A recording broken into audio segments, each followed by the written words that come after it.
Welcome back, everyone.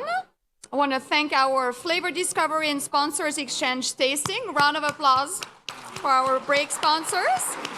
And for I hope you all had great breakouts. I look forward to hearing all about that. It looks like you guys are doing really well at filling in the seats, so thank you very much. If you do see people walking in and it's easy enough for you guys to move a seat or two, once the session has started, please consider waving them in so that everyone can have a seat for this session. The theme that we're exploring now is all about cooking your cuisine in the place that is not your place of origin. And to take us through this session as moderator is Chandra Ram, a CIA grad who is the editor of Plate magazine. You can pick up copies of the magazine in the front. She has won 8 Jesse H. Neal Awards, the McAllister Editorial Fellowship, a bunch of other awards, and is the author in her spare time, I don't know how she does it, of the Complete Indian Instant Pot Cookbook, and a co-author of the Eiffel Tower Restaurant Cookbook and Korean Barbecue, Master Your Grill in 7 Sauces. Chandra Ram. Thank you so much, and thank you, Anne. I am really excited to be here, of course, at Worlds of Flavors. This is always just one of the highlights of the year, and then especially to be able to talk about this topic here today. I'm first-generation American. I grew up in Lexington, Kentucky. When I was a kid, we lived in this house. Okay, we've got some UK fans here. Represent. You know, we lived in a house in Lexington that had a large backyard, which was really important to my parents because they loved having the space to garden. My mom doted. She still does. She lives in the same house. She doted on her tomatoes and her eggplants. She taught me how to cover the strawberry patch with mesh so that the birds and ducks nearby wouldn't go get the berries. And for my father, he planted a large honeysuckle bush that grew up alongside the house that smelled exactly like the honeysuckle bush at my grandfather's house in Visakhapatnam in India. And he planted okra. So we lived in a pretty average neighborhood in Lexington. It was not far from the university hospital where my father worked. It was the kind of place where all the kids played kick the can all afternoon, and then we met up after dinner to play flashlight tag. But the thing was, our timing was sort of off a lot because a lot of our neighbors around us didn't eat dinner per se, they ate supper. And they ate supper at 5 o'clock or as soon as the father and the family came home from work. But for my parents, my mother is Irish, my father is Indian, they both grew up with a strong tradition of afternoon tea, so they were like, why are these people eating dinner an hour after tea? I don't understand it. So, and that was something like they had both grown up with in their own respective homes, and then when they met, they lived in London, they kept that tradition up. So we always ate a few hours later, like around 7 at the earliest. And it was a small thing, but it was sort of a daily thing of like, no, we can't play flashlight tag yet because we haven't even started dinner yet, and you guys ate it because you eat so much earlier than us, and we just live differently. So the same sort of thing, my parents would host these barbecues in the summer, and they would invite the neighbor who still flew the Confederate flag every single day. My parents would be there kind of chatting with them in their British and Irish accents and passing around these trays of dishes that my mother would like research American food, and it was wonderful because you'd have this like lovely Irish woman being like, I don't know if you've ever heard of this. It's called meatloaf. And the neighbors would be like, yeah, we pretty much know about that. So she would pass around potato salad and baked beans. And sometimes she fried up pieces of the okra that my father grew in the garden. Looking back, I think to our neighbors, the okra might not have resonated as anything different, really. If anything, it's how nice that this kind of foreign but nice family is getting into something so iconically Southern, okra. It was us fitting in. But for my dad, it was actually the opposite. He had moved halfway across the world and into this completely different culture. Where we lived at times felt utterly unfamiliar, but somehow he'd managed to pick a place that offered that iconic Indian vegetable, okra. I spent a lot of time in the last few years talking with Indian chefs who live and cook in the South, and that okra thing is a big one for everyone. Vishwesh Bhatt of Snack Bar in Oxford, Mississippi, had the exact same thought when he moved to the South. Here are pole beans, okra, and corn. How nice that Southern grocery stores sell Indian vegetables. The Atlanta chef Asha Gomez told me that when she adds ginger and leeks to Johnny cakes that she makes for her son, they remind her of the udapam she grew up eating in Kerala on the southwestern coast of India. And we both look at pork vindaloo, which classically has vinegar, spice, sugar, and bitterness from mustard seeds. And then we look at a classic North Carolina American barbecue sauce with the vinegar, sugar, heat, and bitterness, and say if you put them side by side, they're very much alike. Similarly, Bill Kim, another chef I've worked with, who immigrated to Chicago from Korea with his family when he was 8 years old, told me his best friend while he was growing up was a kid named Tony Bruno. They connected as kids because Tony's family was as Italian as Bill's was Korean. They both had mothers who didn't speak much English but loved to garden. It's just that Tony's mom grew tomatoes and then dried them out in the sun. Bill's mom grew Kirby cucumbers for kimchi under a clothesline of fish hanging to dry out in the sun. Wildly different, but the same. These commonalities are so important when it comes to introducing your food to another culture. We talked yesterday about how important it is to remember that the ingredients and traditions predate any geopolitical boundaries that we've enforced on them and that shift with war. And it's important when you leave your homeland to live elsewhere that you adapt to what is available. Growing up, we made bel puri with Rice Krispies before the one Indian grocery store opened up in my hometown. Chidi Kumar from Garland Restaurant in Raleigh, North Carolina, said she cooks black-eyed peas on New Year's Day for friends for years, but she makes them like rongi, the Punjabi black-eyed pea dish her mom always made for her. She said, it makes me feel really good when people say they've never had this dish, but it still feels familiar. That's what the chefs here today are going to show us, how they find commonality with where they live and where they're from through food. So our first chef up today is someone who, those of you who have joined us at Worlds of Flavors in the past will recognize. I'm a longtime fan of Daniel Olivella. He's the chef owner of Barlada Tapas Bar in Austin, Texas.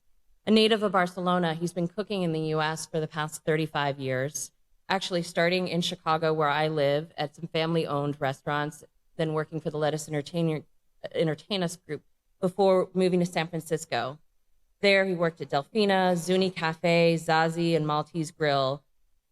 In 1999, he opened his own restaurant, B44 Catalan Bistro, which specialized in Catalan cuisine. He opened his first Barlada concept in March 2009 in the Temescal neighborhood of Oakland, and in 2013, moved the Barlada Tapas Bar to the South Lamar district in Austin, Texas. And his book, Catalan Food, was published by Clarkson Potter in September 2018. Please join me in welcoming Daniel Olivella. Hello. Hello, everybody. My name is Daniel Olivella, not Olivera. Olivella is Catalan, and I want to excuse her, but it's a normal misspelling in the United States. Olivella only comes from the Penedès region where I come from. So I'm going to do two dishes today. I've been cooking in the United States, as she mentioned, for many years. My family had a restaurant in Chicago, maybe one of the first Spanish restaurants in the middle 70s. That's when I came here, early 80s. So today, I have evolved a lot since then. My first intention when I came to America was to be a jazz musician. I studied at the Conservatory of Music in Chicago, but I needed to make a better career out of myself, better than being a musician. So I had a background in cooking, but I tended that bar for many years, waited for many others while I was cooking. Finally, I dropped everything and I moved to San Francisco, mid-80s, because from Chicago I heard there was organic food, farm-to-table food in San Francisco. So I worked for many years at Zuni Cafe. I don't know if you remember Judy Rogers. She's probably my mentor, the person I learned the most from. And through the years, as a cook, you learn how to evolve and how to adjust to whatever you find locally. So today we're going to do two proteins, and I'm going to jump from one to the other because I don't have a lot of time, and we have a few things to do. So I have here hamachi, which we're going to serve it raw and cold, and then we're going to have here another protein, which is Iberico tenderloin. You're mostly familiar with the cured leg of Iberico, but this is the same animal, but it's a fresh meat. All right, and I'm going to be jumping from one thing to the other, and be patient with me. Okay, I'm going to move back the hamachi in here, And one of the things that when people ask me about Mediterranean cuisine, I think the cuisine in the vicinity of Catalonia, where I come from, it's one of the biggest exponents of Mediterranean food. And one of the things I like to do a lot is to, I believe that in food, at least in my food, I like texture, acidity, and fat. Those are the three of the things I like the most in my food. And fat, I always obtain it with extra virgin olive oil and onions. I sweat my onions for about 45 minutes. We call it in Spanish sofrito or sofreír. So I have made here, we call this amfaina, which is basically ratatouille. This took me a couple hours. It's basically sweated onions with olive oil. Got red bell peppers, the red onions, red bell peppers. I put some eggplant at the end. And then we sweat that for about as I say, about a couple hours. I'm not going to go through the process of doing all this here, but we always keep this room temperature, and we serve it room temperature to have a little contrast between hot and cold. You follow me so far, right? So we got the vegetables here, and then, because I live in San Francisco so many years, I got a lot of Japanese friends, and you always, at the end, when you cook food from one region, you get bored after a while. You know how many paellas I can make in my life, how many, until I get bored. So it's 2019 or 2000, wherever, and you try to incorporate other influences from your friends. So I decided to start using something I've never used in my life, which was mirin and sake and miso paste here. So I reduced the mirin and the sake to get rid of the alcohol, and then I added some miso here. And then we have the Iberico tenderloin. I already cleaned it for you, and I'm going to start marinating this for usually goes for about 15 minutes. I don't know if I'm going to have enough time today. And we're going to let this marinate in here. And then we're going to move to the hamachi dish, okay? So just going to let this sit in here. And one of the spices that I like to use, which I would like to talk a lot about it today, if I could. As I say, one of my techniques in my food is sweating my onions. I always have a big bowl of onions sweated for about an hour. And this, believe me, it works great as a fattening agent in your food. Get a spoon of that in your vegetable soup, get a spoon of that as a base of your rice. I use it in countless things. And then one thing I like to work a lot with, it's a very unique Spanish spice that's called pimentón. You're familiar with pimentón? It's a Spanish smoked pepper that's been fire roasted in the oven, so it gives a great flavor of barbecuing. I make a great vegetarian paella at the restaurant, and then we make an olive oil with pimentón. We put it on top of it. So I'm always very enthusiastic. I know saffron, it's probably one of the most known spices from Spain, but I think this is the most unique as far as I'm concerned. The pimentón, a can like this costs about $5, so it goes on for a long time. So this is something we put as well in the samfaina. All right, so we leave this for a second here, and I'm going to move quick to the hamachi while we wait for this to marinate. Move everything away. And for this hamachi, I'm going to make a vinaigrette as well with some pimentón. I have a combination of red, yellow, orange, green, and bell peppers and red onions. So I'm going to make a quick vinaigrette with this.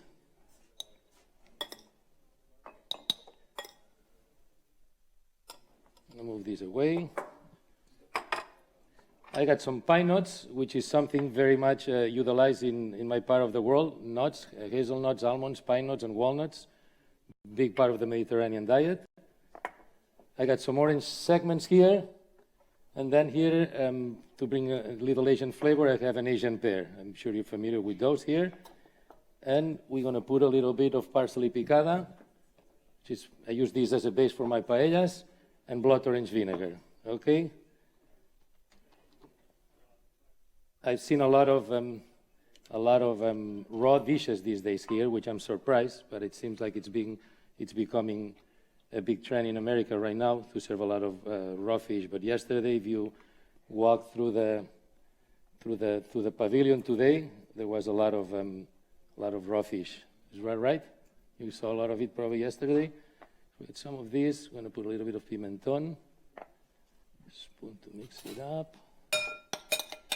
Put this on the side. this.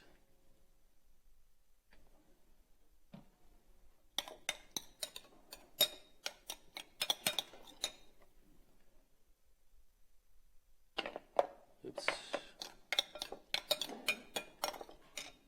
Move this on the side as well. And we're just going to start plating the fish, which should be very simple to do. Set the fish in here, right? Just got it first. Let's see which piece I can use. This one here.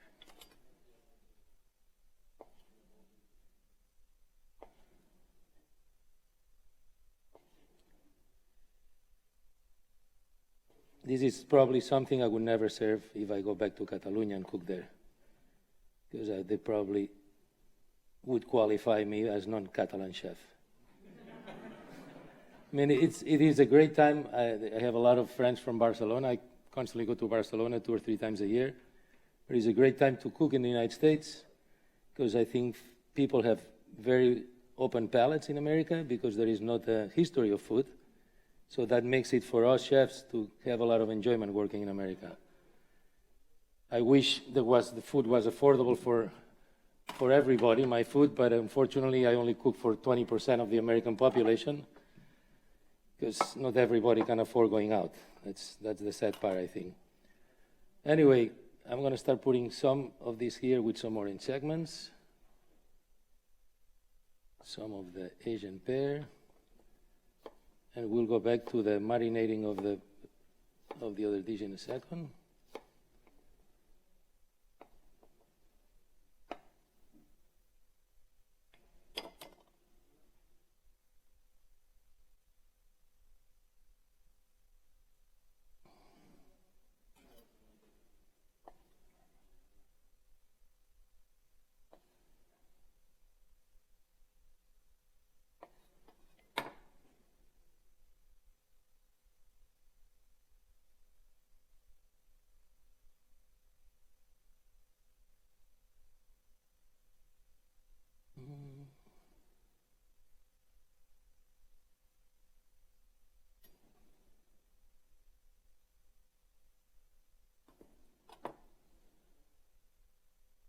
We can finish it with that.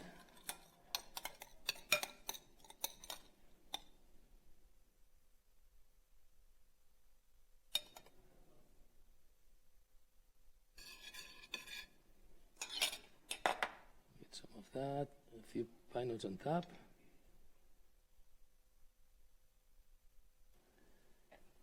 To dust it with some pimenton around and a few drops of this parsley oil.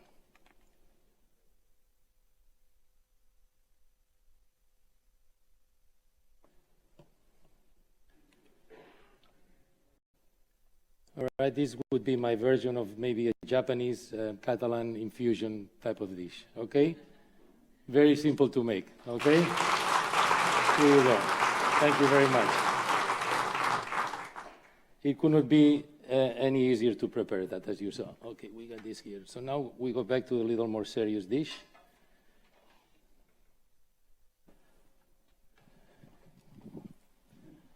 And just, I see so much silence here, and gets me nervous to be so quiet. As a restaurant, I'm going to be talking because nobody's talking here. I'll keep talking while I work, okay? I hope you don't mind. So this is, as a chef, you know, I'm not a newcomer. I've been doing this for many years. It is great to come here because I think this is one of the few times a year that people pay attention to what we do. You know, it is very, in a daily basis, it is very hard to run a restaurant, you know. I can tell you that I have 18 cooks in my kitchen, and I believe none of them is a legal citizen. You know? So, yeah, it's funny, but it's the reality, you know. If you go to your dentist and the only guy that has papers there is your dentist, would you let the nurse clean your teeth? Probably not, right?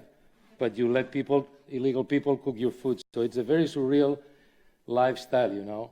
I could give you a million examples of what I do for my Latinos, from dental floss to taking them to the hospital to pulling them off jail, you know.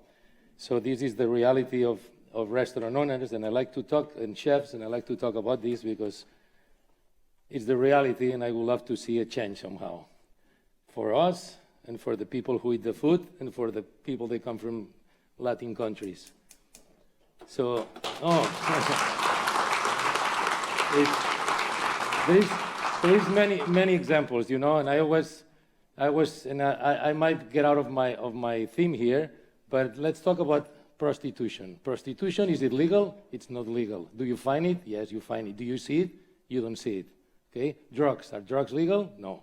Do you find them? Of course you find them. You see them? What about immigration? Is it legal? No, right? You find it? Yeah. My kitchen is open. You see it. So it's a really, it's something that all these years I've been trying to fight, you know.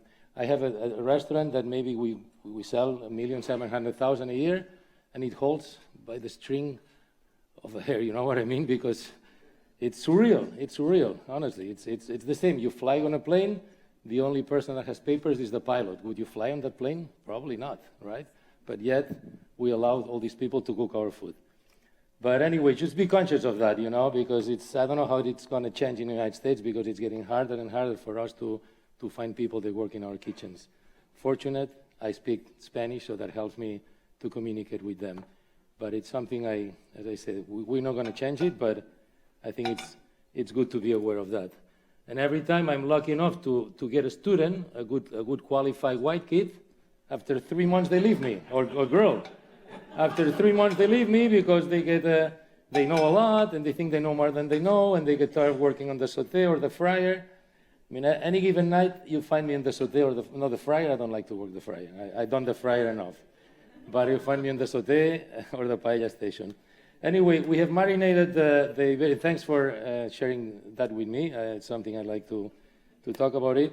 So I've marinated the Iberico on this kind of sweet sauce in here. And when I cook it, if you look at the color of the Iberico, it's very red. Usually pork tends to be pinkier. So the Iberico, it's almost like it's like beef, okay? So I can see I have 3 minutes only, so I'm going to speed this up. All I want here is to give it a little color, and I like to serve it very, very raw. This is an acorn raised pig. It's wild in Spain. I could talk about this for hours, but it's one of my favorite proteins. Octopus and this, I think they're my 2 favorite proteins. Oh, I made a mistake. So, okay, I'm just waiting for this to cook in here. This is, as I say, French. You've seen the movie Ratatouille. This is basically a Catalan style of ratatouille, which is used in a lot of our dishes. So I'm going to put some of this here. So this is a contrast of something very traditional, as is the samfaina, with something a little more modern, which is this Iberico done in this Asian style. Just going to wait for it to sear, and that probably would give me 2 more minutes to finish. All right. I hope I could stay here longer. As you can see, I like talking, and I like sharing my stories with everybody. I'll be upstairs if anybody has questions for me or wants to know more. I have a cookbook I'm going to be signing today, which is from Catalonia. Very proud of it. I'm from Spain, obviously, but Catalonia is my region. When I was asked by the editorial to do a book about tapas, I refused that, and I convinced them to do a book about my culture, Catalonia. So I'm very, very happy, especially the moment that it's happening there with the political misunderstanding amongst all the politicians. It's always the same story. I've been married for 20-something years, and I would have divorced a month after, but we work it out. And she would have divorced me 2 weeks after, probably. But we work it out, and politicians don't seem to be able to work sharing a piece of land together, you know, and living in peace. But nevertheless, I was very proud to bring a book that it talks about my culture, because at the end, a lot of the food we make has a tradition and has history behind it. A lot of the dishes are done special times of the year, and I talk a lot about this on my book. All right, 42 seconds left. Time to play this. Yeah, the timer is here. 37 seconds left. You see how the crust, how beautiful caramelized in here? And I like to serve this raw, so it takes me a second more. And I like the contrast of something room temperature also with this thing hot. Okay, time is over, so I'm just gonna slice it.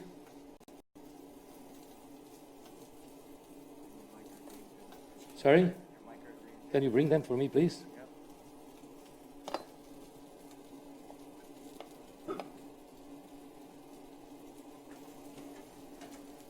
Thank you. You can turn that off, do you mind? Thank you.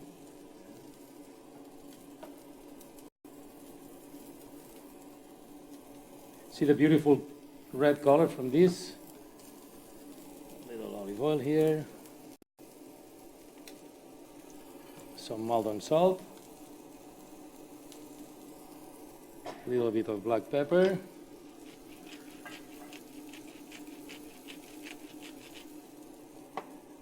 Put a couple of microgreens here on top. All right, this is the Iberico tenderloin with some fina. Oh, I went 48 seconds over my time. Thank you very much. I hope you have a great time. It's a pleasure to be here in Napa Valley. Thank you. All right. The great thing is we still have, I think, another piece of the pork cooking there, so we can all just continue to smell that. Thank you so much, Danielle. You're welcome. And that piece is mine. So our next presenter comes to us from New York City. Diana Tandia is the chef owner of Berber Street Food. Originally from Mauritania in North Africa, she grew up watching her relatives prepare food from scratch and quickly learned that the quality of food is essential for living. Diana studied at the French Culinary Institute in New York City and continued learning by working at fine dining restaurants and traveling all over the world. Recently, she launched her first restaurant. It's a focus on Afrofusion dishes from Morocco, Mauritania, Nigeria, and many more places with her own added French and Asian flair. Diana's culinary philosophy and passion reflects a growing trend towards a healthier and down-to-earth lifestyle. Her restaurant in New York is wonderful. I highly recommend you check it out next time you're in New York City. But in the meantime, please join me in welcoming Diana to the stage.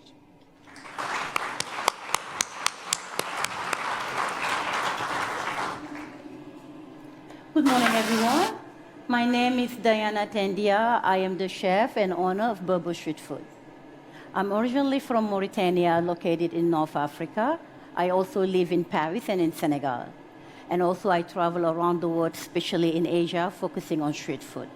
So today I'm going to talk a bit about my country, Mauritania, which I call a fairy tale country. I'm sure most of you never heard about Mauritania or meet someone from there.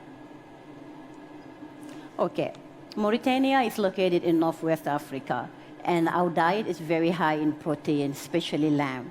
We literally eat it for breakfast, lunch, and dinner. It's a nomadic and Berber country surrounded with the Sahara, and camel is a very special meat for us. We use it for transportation. We use it for special. We only eat camel during special occasion, like wedding and bridal showers. So when I got invited to the World of Flavor, I was so excited, and I wanted to bring something intriguing and new to Americans. Then I said, how about camel? And then okay. So now we're gonna move to my joy of pride, which I call Berber Street Food. I get excited when I talk about Berber Street Food, because I put a lot of passion and love to open the doors. So my concept is an Afrofusion cuisine, and my dishes range from Mauritania, Morocco, Senegal, Nigeria, with a flair of French and Asian. And just to tell you about a little bit why I name it Berber Street Food, because Berber is like the tribe from North Africa. And street food for me speaks to me, because after I left fine dining, I travel around the world, especially in Asia, and focusing on street food. Because the chefs on the streets are super talented. The food is made with love, it's very fresh and authentic. And that's the same philosophy I use in my cuisine. So we're gonna move with my most popular dishes. This is what I call the Berber feast. Basically, it's a leg of lamb, which we marinate 24 to 48 hours, and mix it with Berber spices. It's basically 16 spices I mix on my own and serve with argan oil couscous. A lot of Americans use argan oil for their hair, but for us it's a culinary oil, which we think basically is the truffle of North Africa. served with caramelized onion, roasted vegetable, which I drizzle a little bit with truffle oil just to elevate the dish.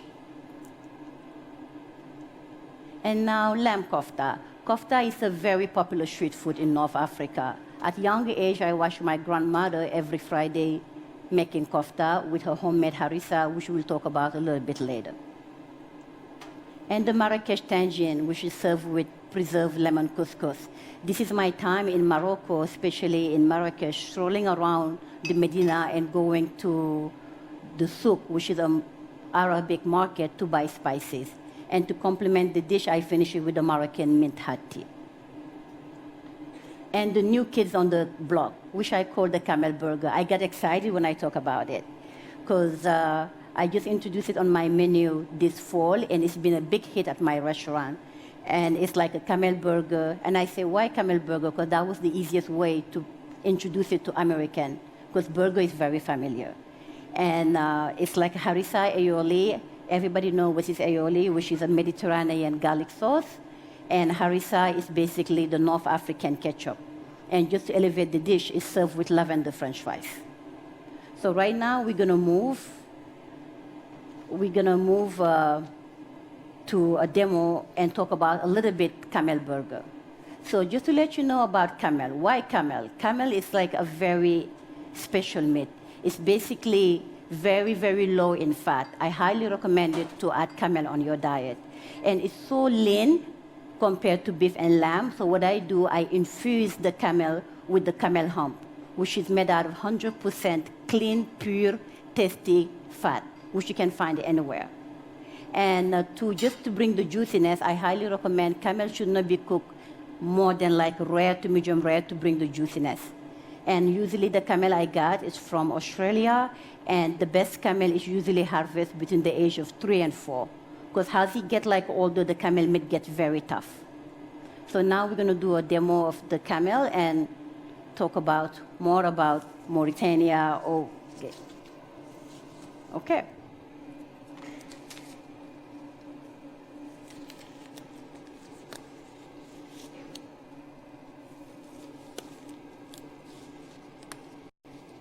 Okay. My camel meat. So what I will do here is basically melt the fat a little bit.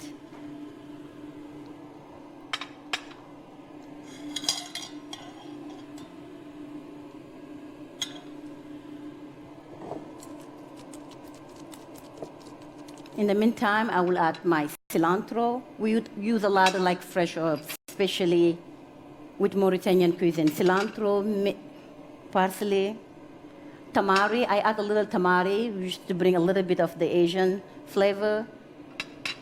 Aleppo pepper, which is like a Mediterranean and Iranian pepper. It doesn't have that much heat, but it brings a great flavor. This is roasted coriander, salt, and fresh pepper. So basically, I will mix this really well, massage it. Since camel is very, very lean, it can get dry easily. So what I do, I add the hump fat.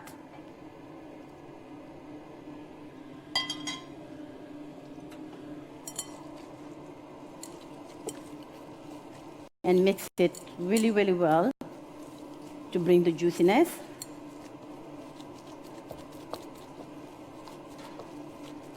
And I will mold my camel like in 2 ounces.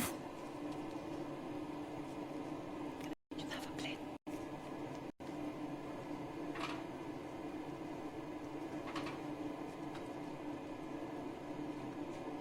Actually, to give me time, I already have one I molded earlier this morning. So we're gonna pass to the grill. So just to let you know, camel is such a lean meat. I highly recommend it just to cook it, not more than medium rare.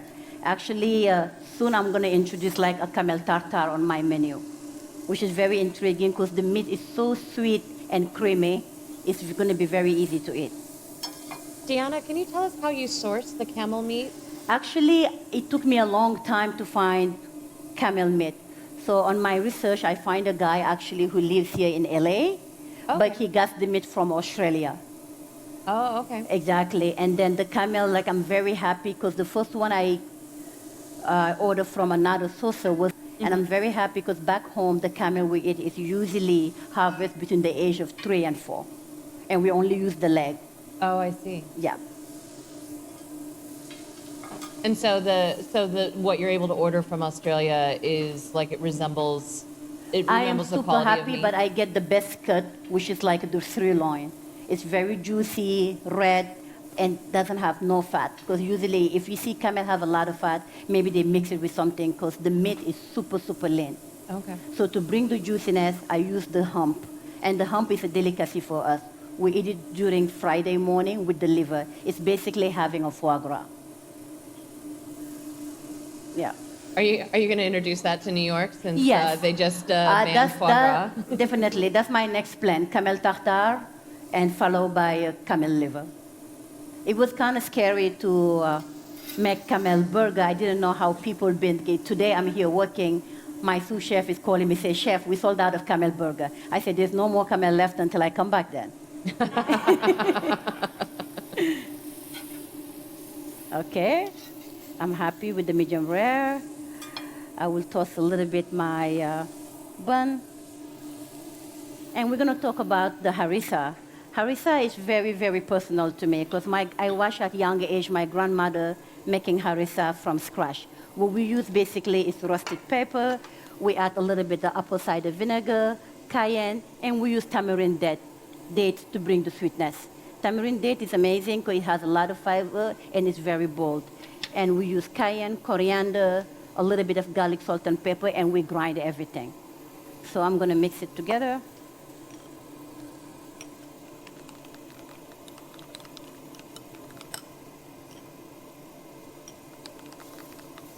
Thank you. That's perfect. And we're going to start doing the plating. And then I'm sure a lot of you will ask, what is the taste of camel? It tastes between beef and lamb, and it's not gamey at all. If it's gamey, it means like the meat is like a kind of old. A young camel should not be gamey.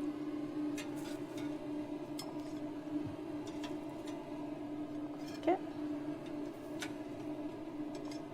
And we're going to pass to plating now. So what I will do,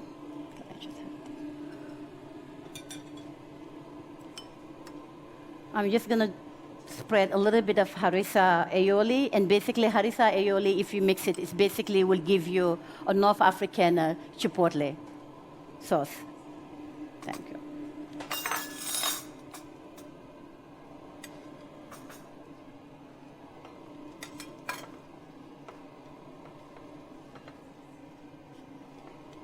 Do you find when you're trying to explain the burgers to people who aren't familiar at all, it does help to sort of say, okay, everyone knows what Chipotle is? Exactly, because a lot of people know harissa, but they did not understand why the concept of harissa with aioli.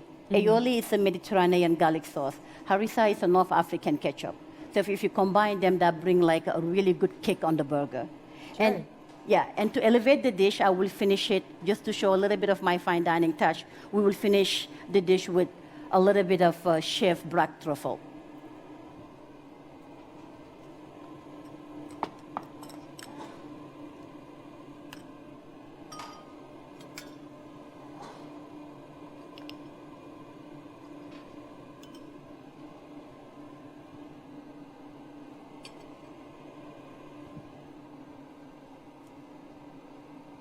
Okay.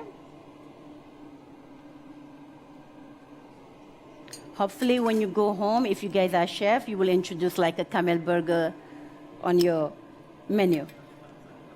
And I'll be very happy to come and try it. Although honestly, if you guys start depleting the camel supply... Please don't be gay. It's very high in protein and amino acid, and the hump is made out of 100% clean fat. So don't be scared.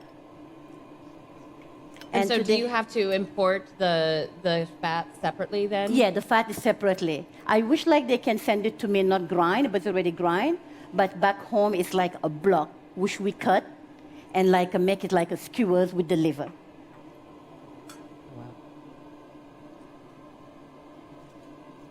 Et voila. Camel sliders.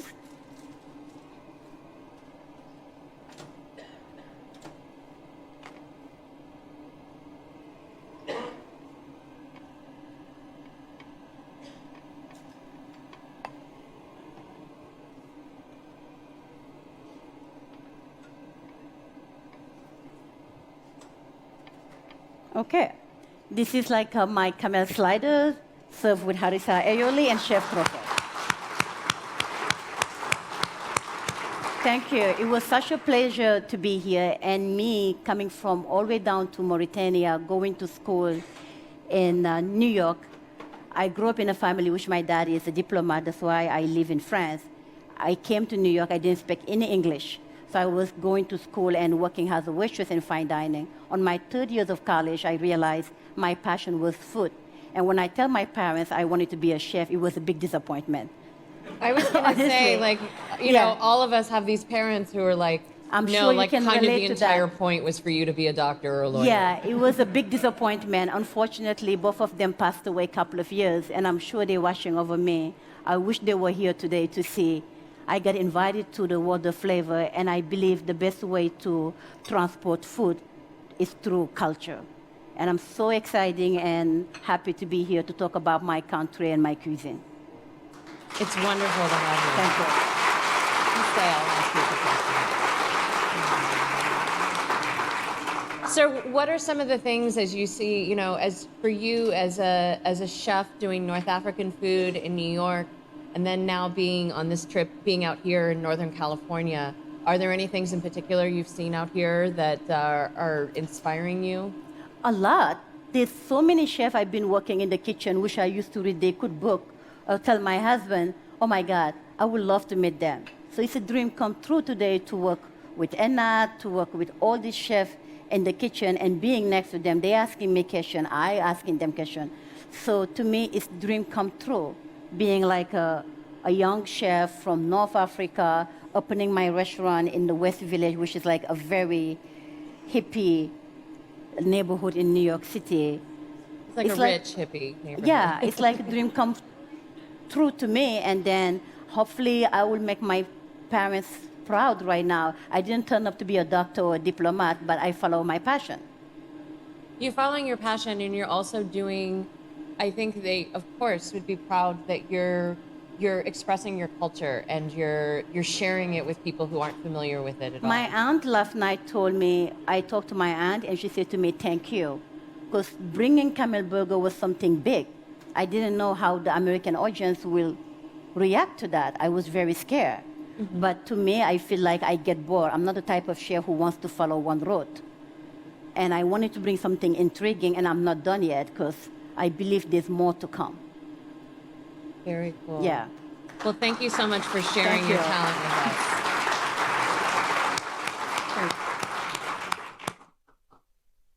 I know, now we're all like, camel, I hadn't thought about it before, but I'm totally going to go in on that.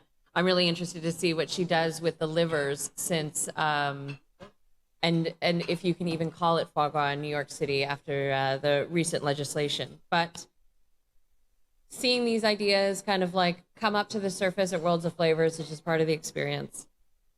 So our final presenter today is JesusLee Fernandes. He is the chef owner of, God, I'm going to try this, JesusLee. He said it's okay if you totally mispronounce it, because everyone will just know it as the translation. Jesus is from Goa. It's a Goan restaurant in Lisbon, Portugal. I really love the fact that the Herald newspaper in Goa called him the Lord of Goan food in Lisbon for dishes like his shrimp curry with okra, his prawn and lamb samosas, egg pau, and arroz de choco, his take on the classic Portuguese cuttlefish rice dish.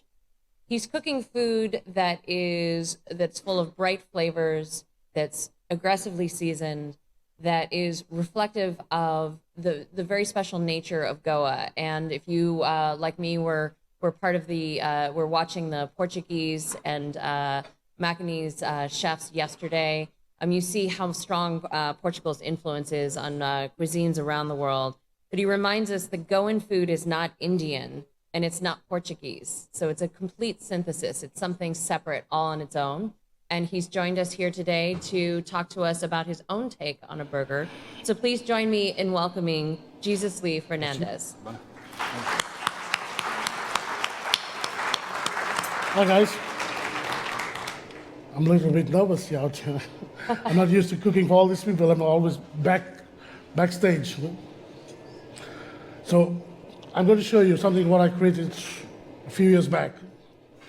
It's called the Holy Burger, which I created in Goa before starting my restaurant in Lisbon.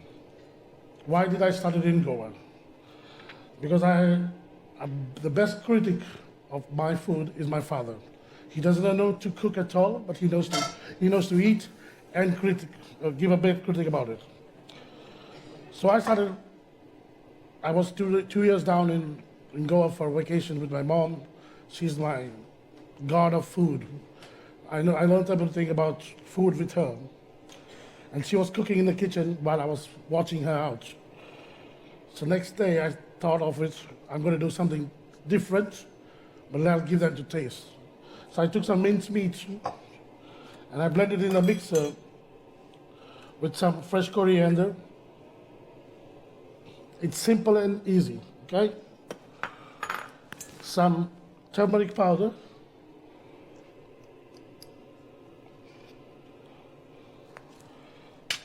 Some cinnamon powder. Some cloves.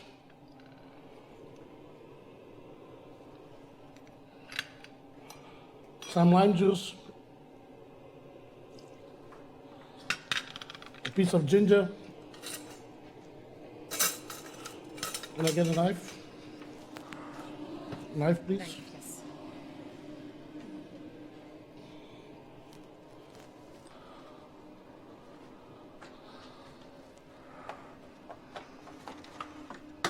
Thank you.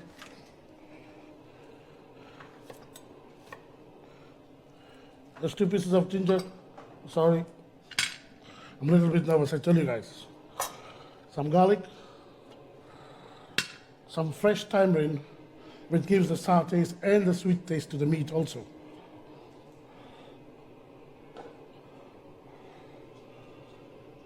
Okay. Some salt.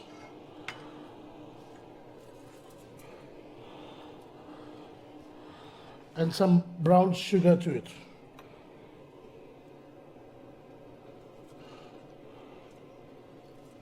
And in the end is my favorite part, are the green chilies. Now chilies, it depends on you guys how much spicy you want it to.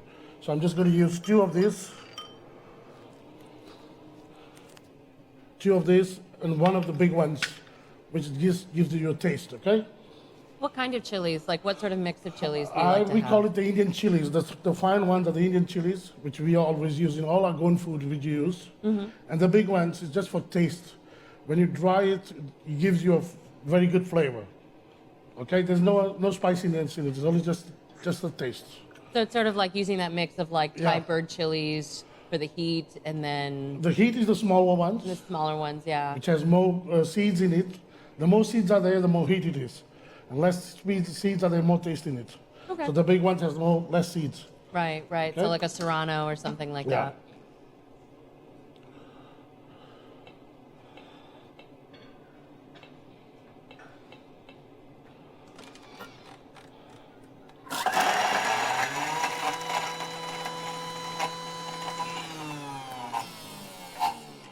Preciso mais sobre limão. Mais sobre limão. Pode vir por aqui.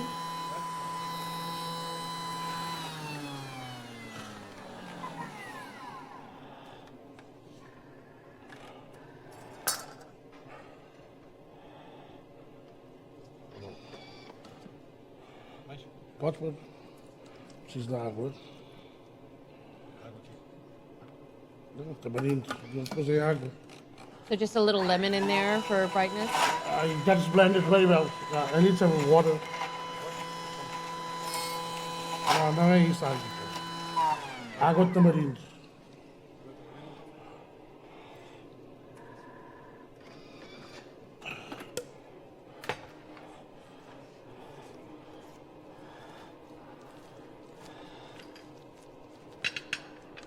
Isso não vai ficar picado assim.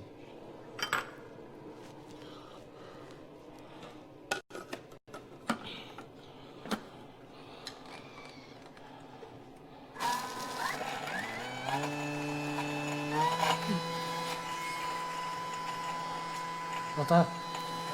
Tá bom?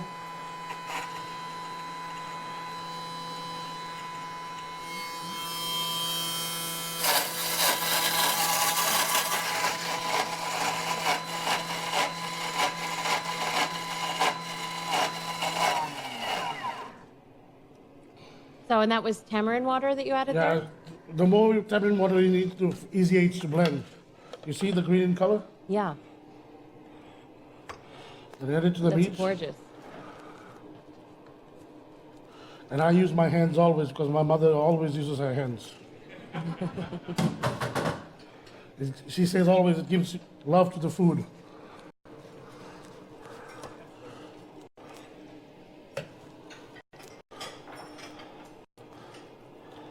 So, how much of this burger is inspired by what your mother used to cook? Because I saw her cooking the minced meat, but she did not use it as a burger. She would just cook the meat with the spices.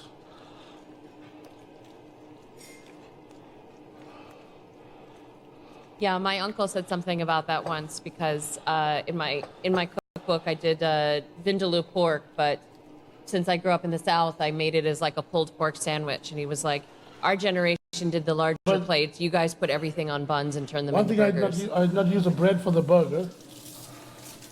That's why it's called the holy burger.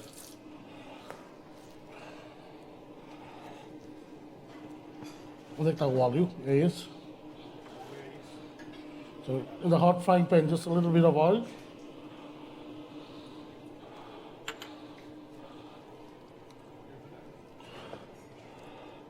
A minha colher de hambúrguer. Um prato.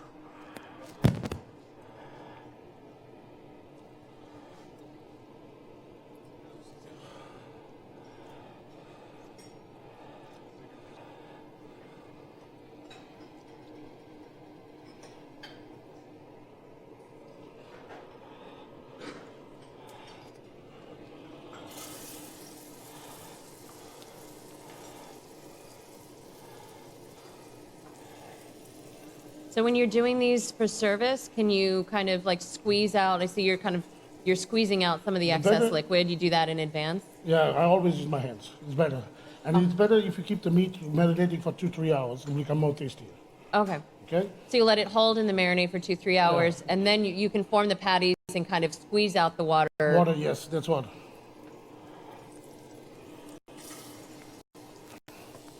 Gotta read this?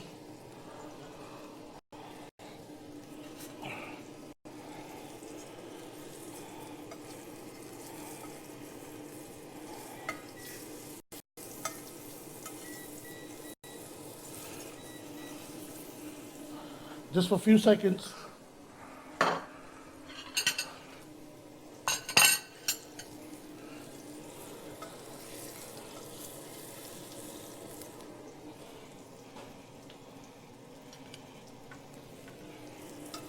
Onde é que está a outra colher?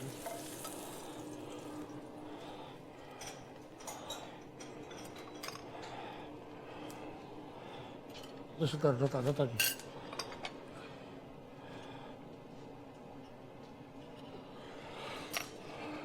Now the secret thing is for the egg. I've got some water boiling here, and I'm going just to pour a little bit of vinegar in it for the yolk egg not to break. Vinagre. Right? Essa taça pequenina está aqui. Just a little bit of vinegar. Qual é esse botão? O de trás. And that's just for a few seconds, the yolk egg.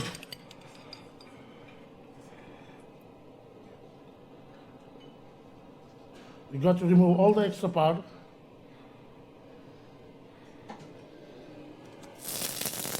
Don't let it fall down, yeah?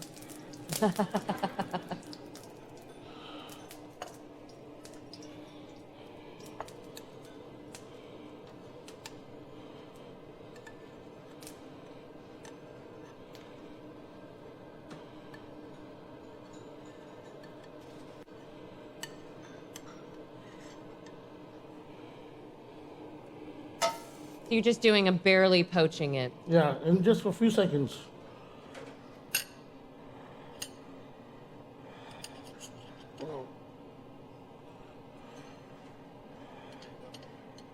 Eso, clear que não presta.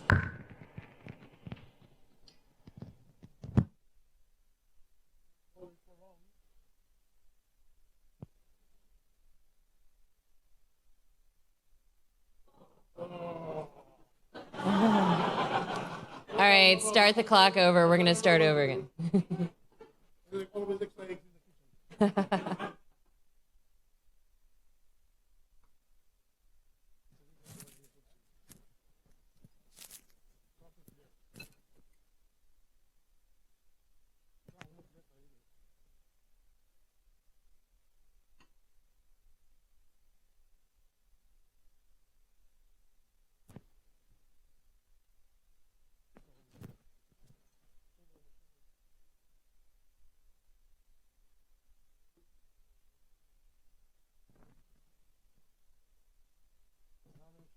Can you tell us a bit about how you came up with this presentation of the burger on the spoon with the egg?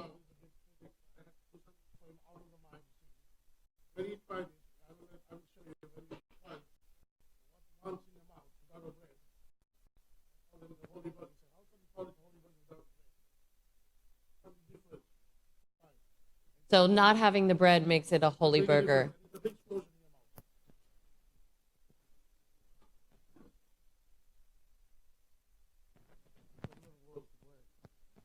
Sorry.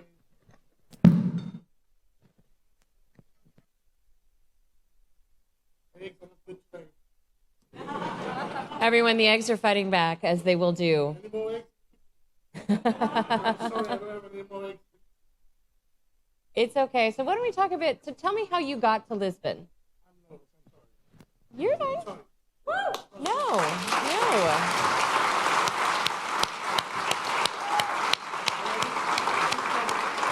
I just promised you guys, tomorrow for lunch I'll be serving holy eggs. So please be Holy here. eggs for lunch tomorrow. Please be here and we'll do something fantastic. Okay? I promise you guys.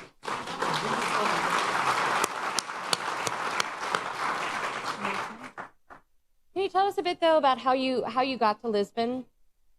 I left Go at the age of 14 because my father is in politics. What I did very early. I said, really? Yeah, really. See, wait, you were 14 years old and you told your dad you were leaving Goa. Okay. Because I had very different Indian parents who maybe wouldn't have gone with that.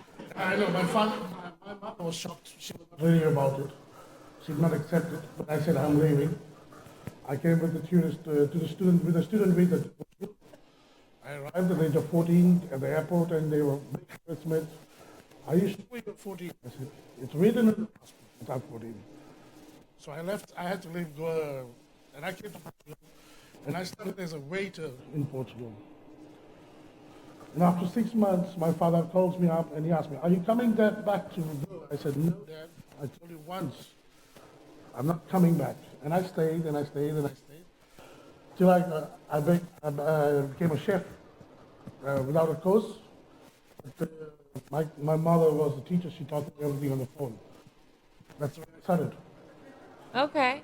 And then you did at some point go back to Goa to cook with your mother, right? Yeah, I stayed for 2 years with my mother, Okay. where I started doing my own things in practice in Goa. And then when I came back to Portugal 6 years back, I started my own restaurant there. So that's why you come to my place, it's called Jesus is Goish. Means Jesus is from Goa in Lisbon. You come and see it out. For sure. I think we are all gonna go check out your restaurant. I So- I got 2 minutes? You get 2 minutes. I just want to talk a bit about one thing that you said. So, all right, we're going in for another egg.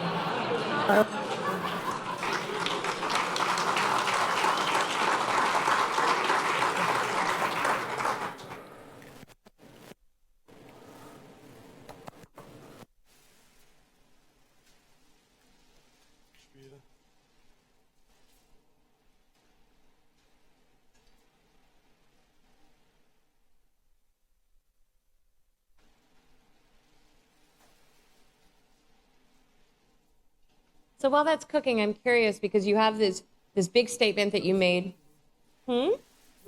I'm distracting.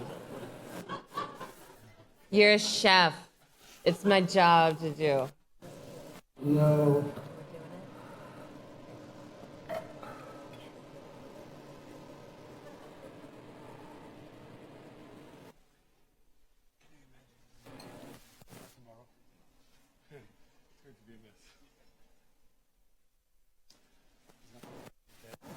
All right, we got it.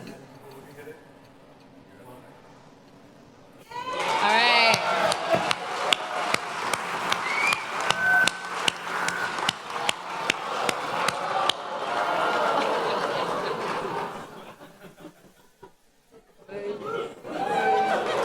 Okay.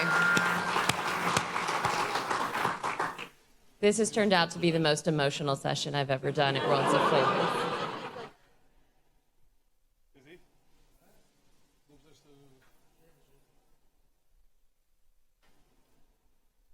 Would like to taste it? Nobody. It's done, and it's beautiful.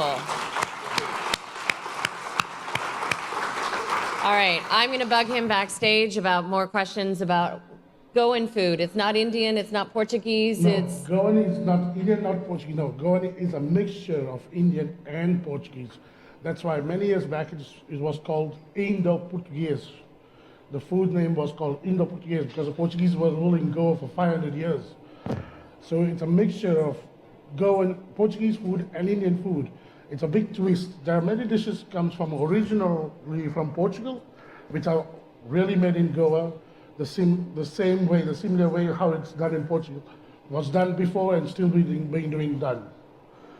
And then slowly, of course, the Goans changed the way of cooking because chilies were not in India before. The Portuguese took chilies to India from the American countries. So you might be knowing that. Mm-hmm. In the spicy roots. Anywhere you see spicy food, blame we Portugal. love spicy food, but how come that India loves spicy food, but the green chilies were not from India, and the red chilies were not from India. The Portuguese brought them to India. So that's the way we started using spicy food. And spicy food is used because of the heat which is created there. Because the more heat it is, all the meats and everything would get for waste very easily, while spices could conserve them for a long time. It's a wonderful, wonderful cuisine, and I cannot wait to grab a holy burger tomorrow. Those will be available tomorrow at lunch. Please. And then I think we're all going to go to Lisbon. Yeah, sure. Okay. Come and meet me, Jesus. All yeah? right. Go to Lisbon, ask for Jesus. Thank you, Paul. Thank you so much, Chandra, Jesus, Diana. When you go to Lisbon to Jesus restaurant, ask him for a stash of his Portuguese moonshine. You did not hear this from me. I have no idea what that might be, but you could probe him a little bit on that.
This vegan grape meze platter will surprise and delight your guests.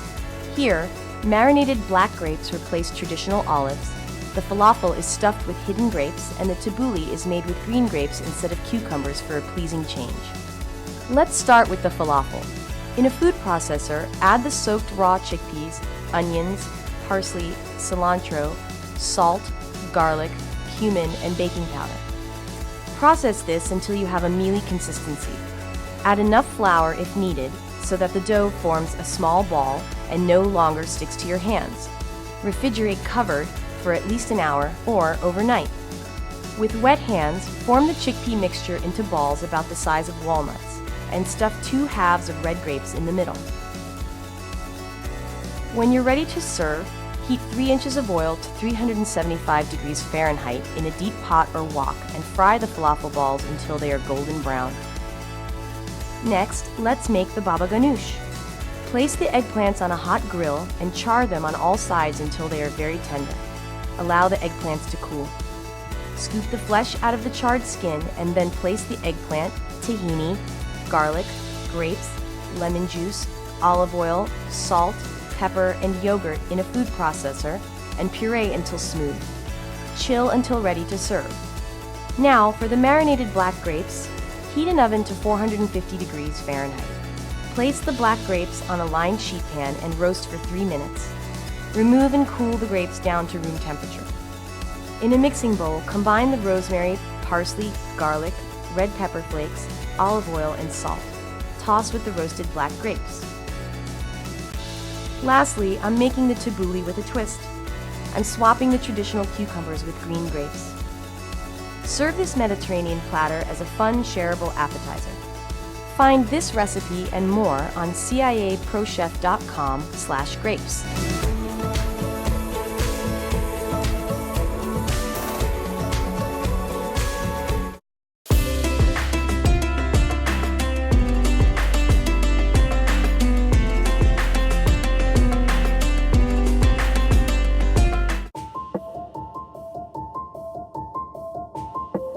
I love this dish of roasted cauliflower, grilled figs, and Hellmann's lemon za'atar dressing because to me it captures everything Israeli cuisine is about. Freshness, vegetables, and just bright flavors. You start by taking a whole head of cauliflower, trimming the green leaves, and crisscrossing the root end, not all the way through. That will promote even cooking. Put it on a baking tray with a parchment paper, drizzle with olive oil, and season lightly with salt. Place in a preheated oven and cook for about an hour, depending on the size of the cauliflower, and cook until it's nice and brown all around. Cut the figs in half, drizzle with a little bit of olive oil and salt, and grill for about 2 minutes on one side. Whisk together even amounts of full-fat yogurt and lemon za'atar dressing, and set aside. To plate, break the cauliflower into florets, drizzle arugula with a little bit of the lemon za'atar dressing. Outline your serving plate with the yogurt lemon za'atar creamy dressing. Place the arugula in the middle. Place the cauliflower over the arugula and top with the grilled figs. Yummy!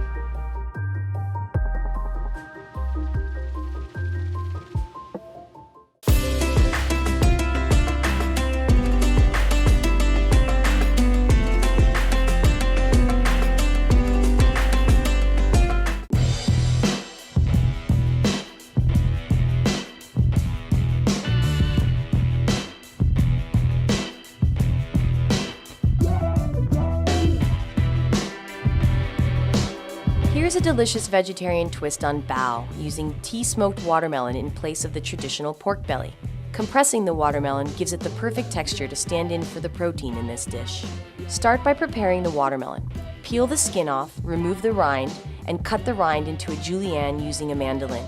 We'll use this later for our slaw. Cut the watermelon flesh into 2 by 4 by 4 inch slabs and place the slabs into a cryovac bag.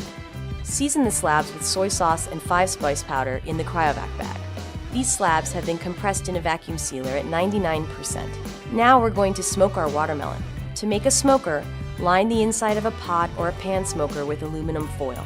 Mix together the tea leaves, rice, brown sugar, and star anise. Spread the tea mixture evenly on the foil. Place the pan on the burner, uncovered, and turn the flame to high heat. When the tea mixture begins to smoke and the rice begins to turn brown, set the compressed watermelon on the rack. Cover the pan, reduce the heat, and smoke for 8 to 10 minutes. Turn off the heat and let stand for 5 minutes. Remove the lid and slightly cool the watermelon. Slice the watermelon into half-inch pieces. In a small bowl, mix together the mayonnaise and the sriracha sauce. In another bowl, combine the julienne, watermelon rind, carrots, daikon, and salt. Combine the spicy mayonnaise mixture with the slaw ingredients. Now we're ready to assemble our bao. Spread hoisin sauce on the inside of each hot steamed bun and place a slice of smoked watermelon and slaw on the inside. Garnish with cilantro and serve. Tea smoked watermelon bao with pickled watermelon rind slaw. Enjoy this unique shared appetizer at your next party.